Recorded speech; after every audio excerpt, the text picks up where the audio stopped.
Hello everyone, welcome to my YouTube channel Learnam academy. आज हम देखेंगे पिछली एग्ज़ाम्स में पूछे गए इलेक्ट्रिशियन और वायरमैन ट्रेड के कुछ क्वेश्चंस सॉल्यूशंस के साथ। ठीक है, चलिए तो शुरू करते हैं। First question, how many electrons are there in third shell of copper. ठीक है, कॉपर जो है उसके थर्ड सेल में तीसरी कक्षा में कितने इलेक्ट्रॉन्स होंगे।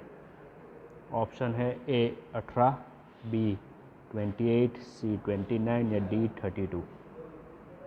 देखिए, जो पहला सेल होता है किसी भी एटम का उसमें 2 इलेक्ट्रॉन्स रहेंगे मैक्सिमम। सेकंड में 8 इलेक्ट्रॉन्स रहेंगे मैक्सिमम। थर्ड में 18 इलेक्ट्रॉन्स रहेंगे मैक्सिमम। ठीक है, अब हम कैलकुलेट करते हैं। फर्स्ट में 2, सेकंड में 8, थर्ड सेल में 18 यानी 28। ठीक है, यहाँ पूछा गया है कॉपर। यहाँ पे कोई और भी एटम के बारे में पूछ सकते हैं। ये इम्पोर्टेंट क्वेश्चन है, इसको ट्विस्ट करके पूछा जा सकता है। यहाँ पे पूछा गया है कि कॉपर के थर्ड सेल में कितने इलेक्ट्रॉन्स हैं, राइट। तो कॉपर के जो प्रोटॉन और इलेक्ट्रॉन्स होते हैं वो है 29। वो हमको आवट कॉस्ट्यूम जो रहता है केमिकल का वो हमको याद रखना है। कॉपर का है 29 प्रोटॉन्स, 29 इलेक्ट्रॉन्स। तो पहले में 2 आ गया, दूसरे सेल में 8 आ गया, 8 और 2 10, तीसरी में 18 यानी 28, राइट। और जो बाकी बचा एक वो आएगा फोर्थ सेल में, चौथी कक्षा में। यहाँ पूछा गया है थर्ड सेल, तीसरी कक्षा, सो हमारा आंसर आएगा 18। रिपीट करता हूँ, पहले में 2, दूसरे में 8, तीसरे में 18, चौथे में 1। So answer is 18 electrons, 18। ठीक है, ये मोस्ट इम्पोर्टेंट क्वेश्चन है। यहाँ पे कुछ भी पूछ सकते हैं, एल्यूमिनियम पूछ सकते हैं, कार्बन पूछ सकते हैं, हाइड्रोजन पूछ सकते हैं, कुछ भी, कोई भी एटम यहाँ पे पूछ सकते हैं आपको। ठीक है, आगे बढ़ते हैं दूसरे question. What are the fundamental units. यहाँ पे 4 ऑप्शन दिए गए हैं, उसमें से कौन से fundamentals unit. A pressure, volume, area. ठीक है, B length, mass, time, LMT, C mass, area, volume, या D length, area, temperature. Basic सा सवाल है, बेसिक क्वेश्चन है। इसका आंसर आएगा length, mass and time, right. B length, mass और टाइम। ए में प्रेशर हमको दिख रहा है, वो तो बिल्कुल नहीं आएगा। सी में मास दिख रहा है, वो नहीं आएगा। डी में टेम्परेचर दिख रहा है, ये नहीं आएगा। तो थोड़ा सा आप लॉजिक लगाओगे, आप इजीली गेस कर पाओगे। इसका आंसर बी आएगा। लेंथ, मास और time are the fundamental units. Units जो रहेगा उसका फंडामेंटल जो है वो दिया गया है लेंथ, मास और टाइम को। ठीक है, आगे बढ़ते हैं। Third question, convert 0.456 decimal fraction into percentage. ठीक है, डेसिमल फ्रैक्शन जो है उसका मैक्सिमम वैल्यू होता है 1, यानी 1 को हम गिनेंगे 100%। ठीक है, तो 0.456 को कितना परसेंटेज गिनेंगे। 1 इंटू 100 किया तो हमको मिला 100। 0.456 इंटू 100 करेंगे, आंसर आएगा 45.6%, यानी सी। सिंपल मैथ है, सिंपल मैथ्स है यहाँ पे। तो 0.456 डेसिमल फ्रैक्शन को परसेंटेज में कैलकुलेट करके आंसर आता है 45.6%। एग्ज़ाम में पूछा गया था ये क्वेश्चन भी। आगे बढ़ते हैं। Fourth question, what is m in m k system. A mile, b micron, c milli, d metre. Easy है, मीटर आएगा, right. D metre, k kilogram, s second, right. आगे बढ़ते हैं। Fifth question, what are the electrical quantities related in Ohm's law. अभी तक हमने करीब करीब 6 या 7 वीडियोज़ बनाए हैं 10-10 की श्रृंखला में। ठीक है, लेकिन उसमें हर बार किसी ना किसी तरीके से ओम्स लॉ पूछा गया है। ये इम्पोर्टेंट थियोरी है और किसी ना किसी तरीके से एक क्वेश्चन आता ही है इसमें। ठीक है, ओम्स लॉ मैंने आपको समझाया भी है, I proportional to V upon R. यहाँ पे देख सकते हैं आई वी आर जो है तीनों क्वांटिटी वो है ए ऑप्शन में। सो बेसिकली अपना आंसर आएगा ए आई वी आर। ठीक है, दूसरा ऑप्शन भी देख लेते हैं, बी जो है पी वी आई, पी यानी पावर है। ठीक है, पावर का जो फॉर्मूला रहता है वो P is equal to V I. It is okay, but यहाँ पूछा गया है ओम्स लॉ जो है I is equal to V upon R. So answer ये आएगा। राइट, आगे बढ़ते हैं। 6th question,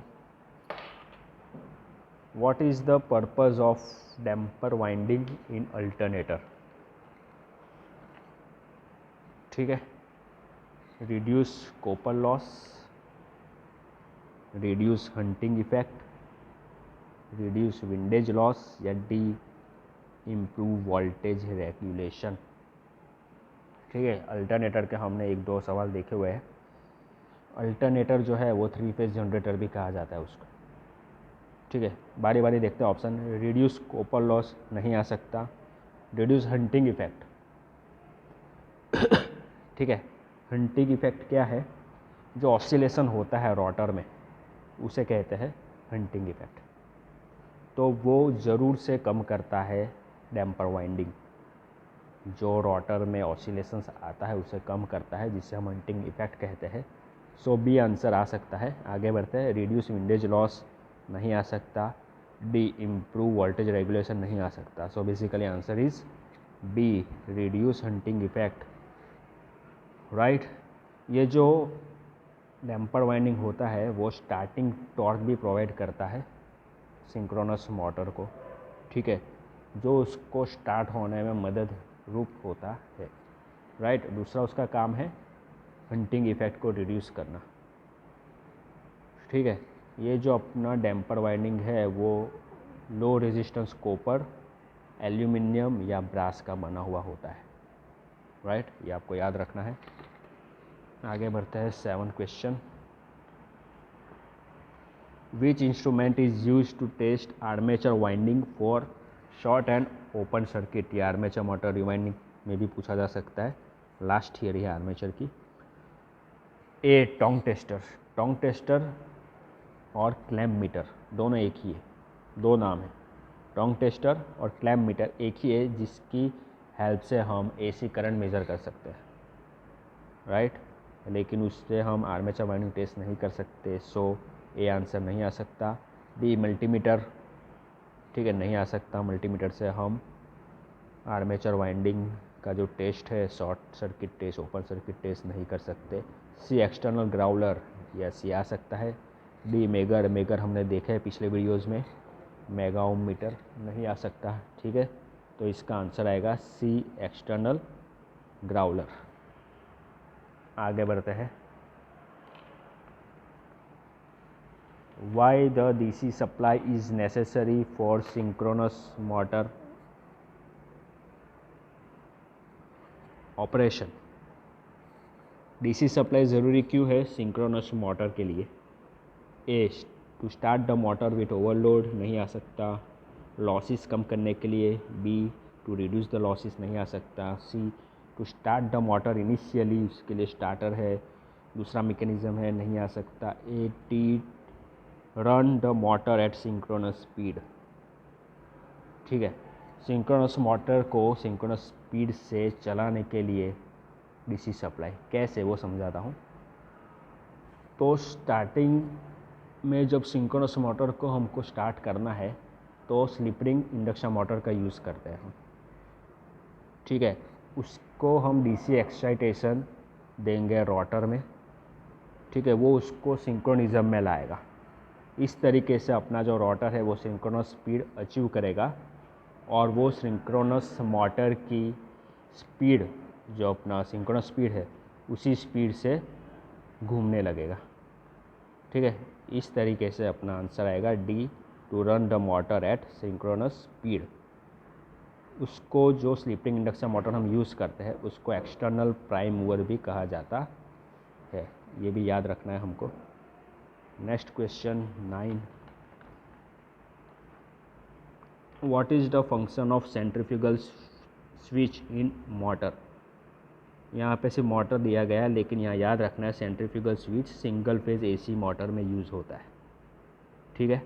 A break the starting winding आ सकता है, स्टार्टिंग वाइंडिंग को ब्रेक करने के लिए जब अपना single phase motor 70-80% speed achieve कर लेता है। B break the running winding, running winding break हो जाएगा तो मोटर कैसे घूमेगा। ठीक है, ये नहीं आ सकता। सी मेंटेन्स कांस्टेंट स्पीड, ये भी नहीं आ सकता।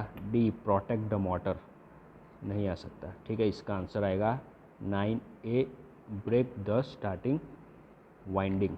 सेंट्रीफ्यूगल स्विच का फंक्शन ये रहेगा। आगे बढ़ते हैं। Next question, what is the working principle of single phase induction motor. ठीक है, A Joule's law, B Lenz law, C Ohm's law या डी फैराडेज लॉ। ठीक है, इसका आंसर आएगा D Faraday's law of electromagnetic induction, EMI भी कहते हैं। उसमें कंडक्टर जो रहता है उसको हम मैग्नेटिक फील्ड में रखते हैं तो उसमें EMF इलेक्ट्रोमोटिव फोर्स जनरेट होता है। ये जो है वो Faraday's law of electromagnetic induction है, जो सिंगल फेज इंडक्शन मोटर का वर्किंग प्रिंसिपल है। सो इसका आंसर आएगा 10D फैराडे। ठीक है, आज के 10 क्वेश्चन यहाँ ख़त्म होते हैं। होप कि आपको ये वीडियो अच्छा लगा होगा। Thank you so much for watching this video.